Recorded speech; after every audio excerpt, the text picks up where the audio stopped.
Hi, my name's Tony. You probably don't know me. I'm just an ordinary citizen living in this great city of Raleigh. And like most people that live here in this town, I really enjoy calling this place home. What makes Raleigh so cool? Raleigh has the charm and style of a classic southern town, but it also has all the amenities of a metropolitan lifestyle. We have world-class performing arts, exquisite restaurants, academics, a highly energized political climate. Another powerful influence of Raleigh is the social scene. We love our libations, and rightfully so. Raleigh was born in a bar. That's right. In 1788, the founding fathers of this town said that the capital seat could be no farther than 10 miles from their favorite watering hole, which at that time was Sir Isaac Hunter's. So not too long ago, some friends and I were sitting around doing some thinking while we're drinking and came up with this great idea to have a talk show that talks about the social environment of Raleigh. The premise is simple. We just sit around, have some drinks, and talk about all the fun and all the people that are involved in making the fun happen. That's the restaurateurs, the bartenders, the street sweepers, the protesters, all the people that get together and make this town what it is.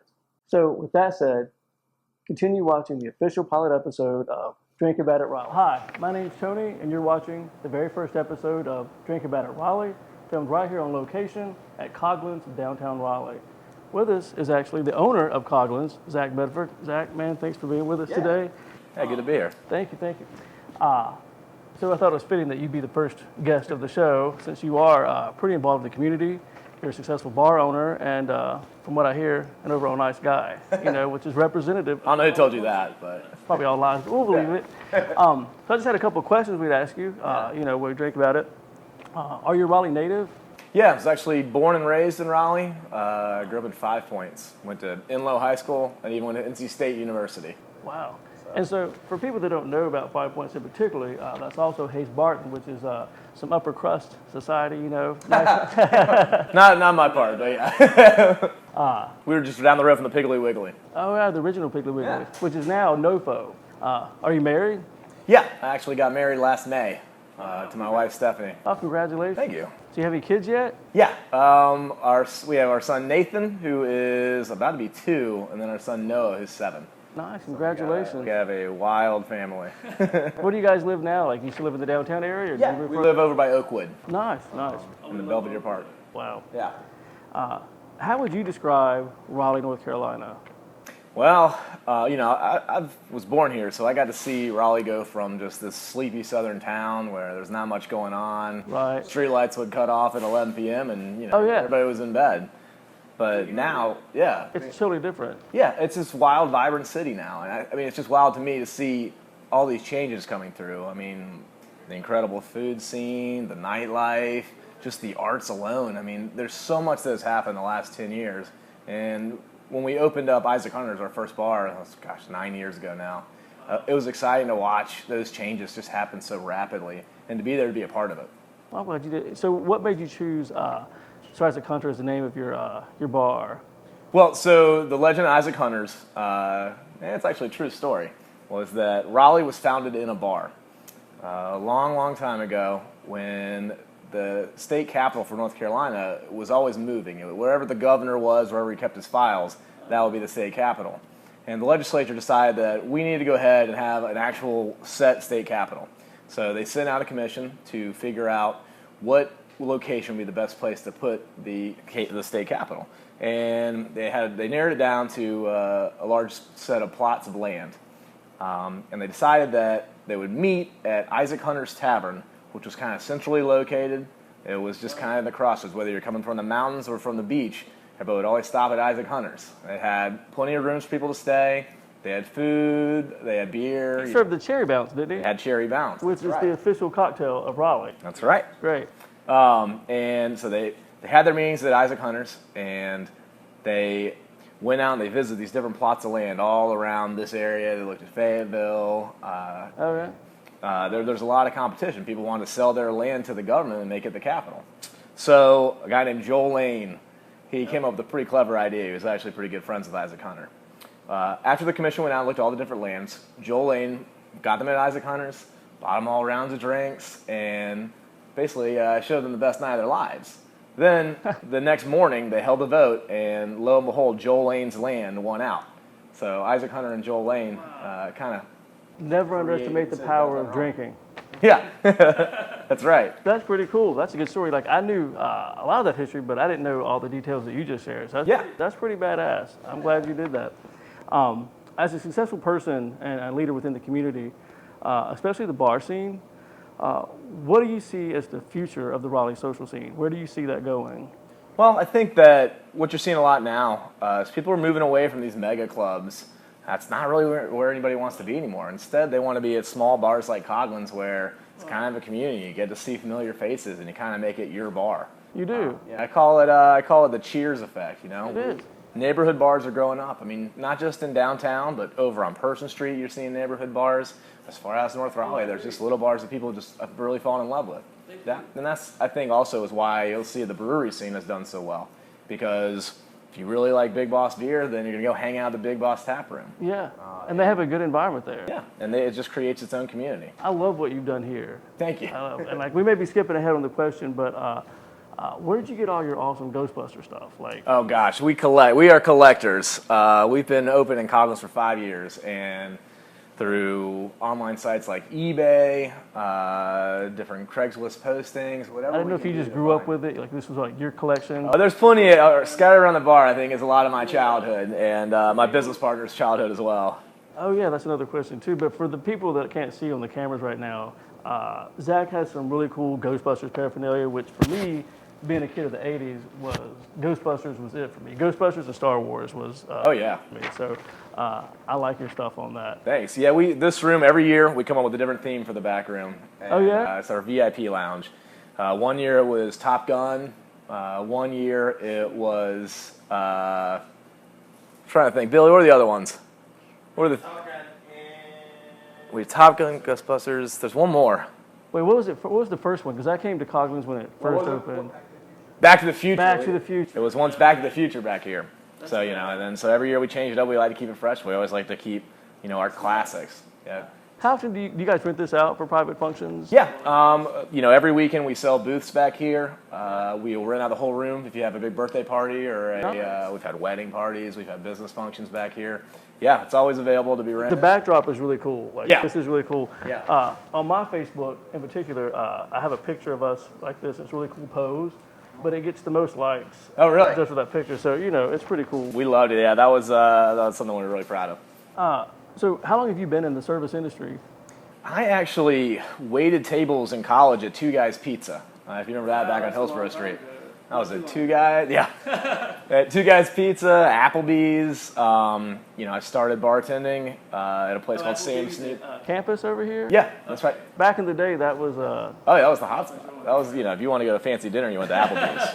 Yeah. And then I actually started bartending at a place called Sam Sneed's out on Tryon Road. And it's out in the Cary Parkway, Tryon Road area. Okay. It's changed names 100 times. So what made you decide, I'm going to start a bar, I'm going to do this? Because that's a labor of love, and it's a big undertaking. Well, I'd always wanted to have a restaurant of my own. I think being in the service industry, you're just kind of drawn to that idea. But after I graduated NC State, I took a job in corporate America, and I didn't love it, and so I decided to start bartending as well. So I bartend on the weekends. I wake up and go to my day job from 9 to 5, 9 to 6, and as I found, I was happier bartending than I was sitting at the same desk. story. Yeah. I have no idea. When I was younger, I was waiting tables and bartending, and I had a great time. And just because people told me somehow I had to get a real job or grow up or do something different, I went into the corporate world, and it dawned on me one day that I don't like this, and this is not my scene.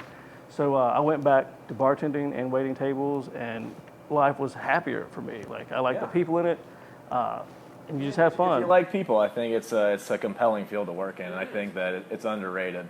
And I think Raleigh in particular is a great place to bartend because, like you were saying, people gravitate toward the neighborhood bar. They gravitate towards the more intimate settings, and they like to interact with the bartender, like to interact with the server, and have those relationships. And so Raleigh's the perfect town for that. Yeah. So that's pretty cool. I didn't know that.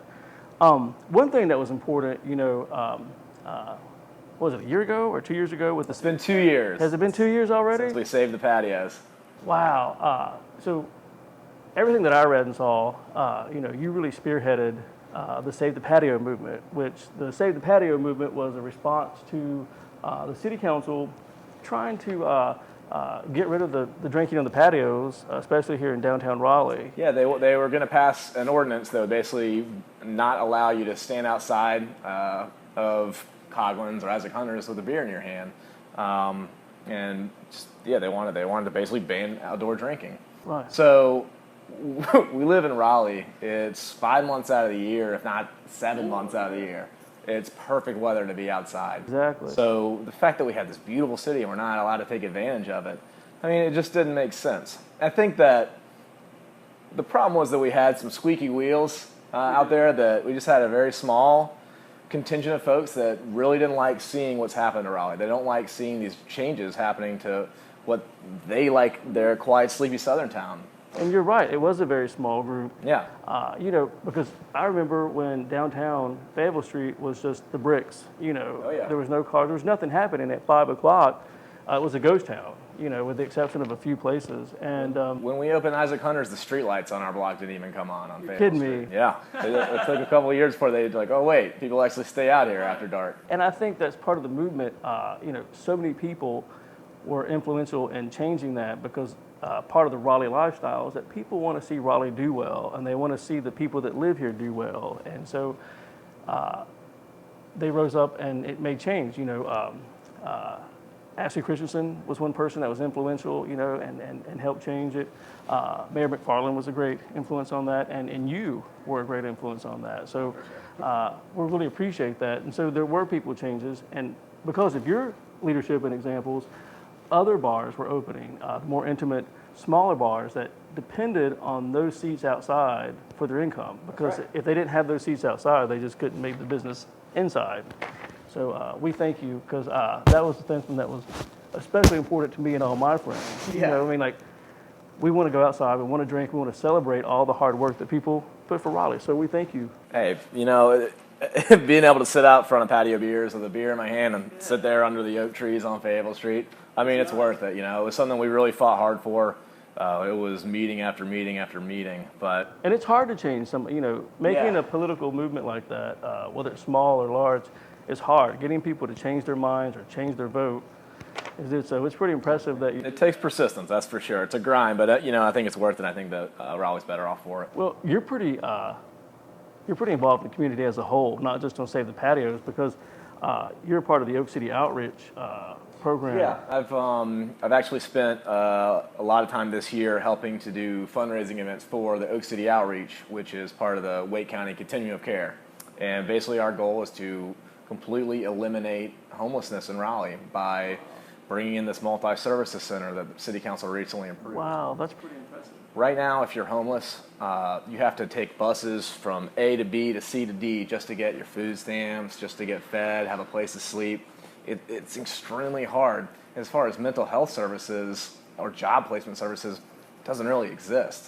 If we can get the funding for this multi-services center, we can bring all these different services under one roof, and that way we can help people. There's a major mental health issue in the homeless population. If we can actually get these folks treatment, then we can help them, we can get them off the streets permanently. But you got to make it so that it's possible. Wow. Because these folks, they don't have money for bus passes. I didn't realize the extent of what that is. That's pretty impressive. It's a big undertaking. Do you have an idea of the proposed center, where you want it to be? Well, the city recently approved the land. I actually don't know the address off the top of my head.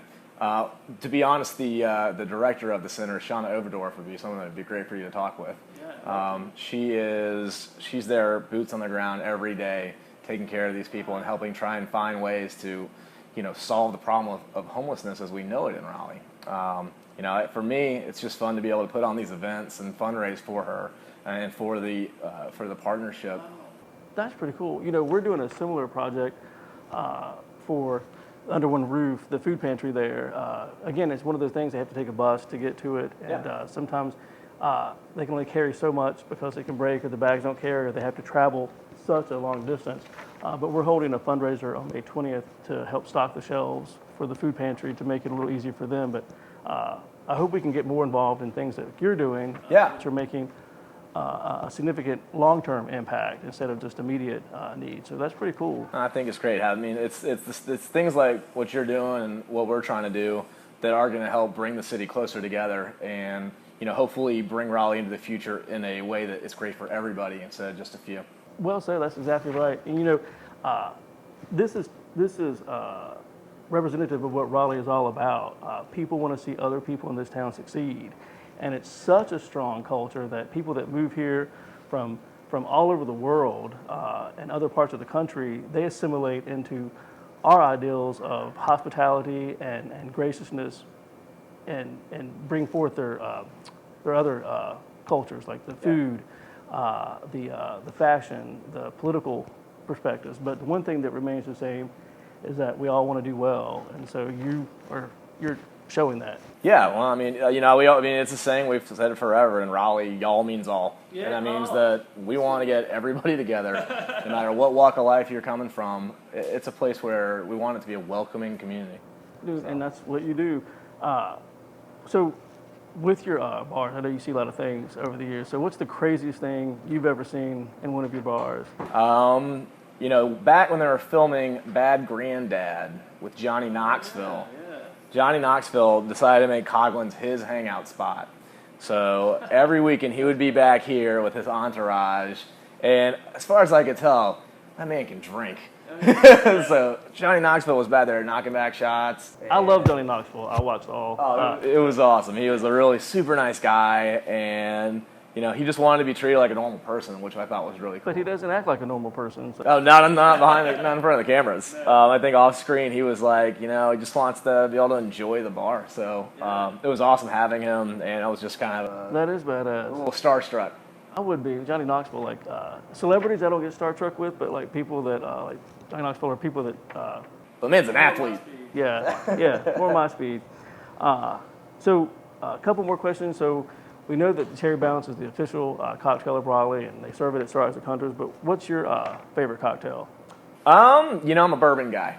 I love Eagle Rare. I think that. You're probably a purist where you just kind of, is it on the rocks? I actually don't even do it on the rocks. Okay, just neat? Yeah. Yep, I do it too.